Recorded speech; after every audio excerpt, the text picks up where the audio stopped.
بسم اللہ الرحمن الرحیم۔ السلام علیکم۔ حضرت امام جعفر صادق رحمۃ اللہ علیہ کے قیمتی اقوال۔ مصیبت میں آرام کی تلاش مصیبت کو ترقی دیتی ہے۔ توبہ کرنا آسان لیکن گناہ چھوڑنا مشکل ہے۔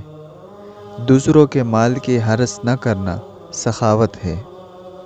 گناہ ناسور ہے، اگر ترک نہ ہو تو برابر بڑھتا رہے گا۔ صبح کو عزت حاصل کرنے کے لیے بازار ضرور جایا کرو، یعنی تجارت کیا کرو۔ جو زبان پر قابو نہیں رکھے گا وہ پشیماں ہوگا۔ خوش آمدی لوگ تیرے لیے تکبر کا تخم ہے۔ انتقام کی قدرت رکھتے ہوئے غصہ کو پی جانا افضل ترین جہاد ہے۔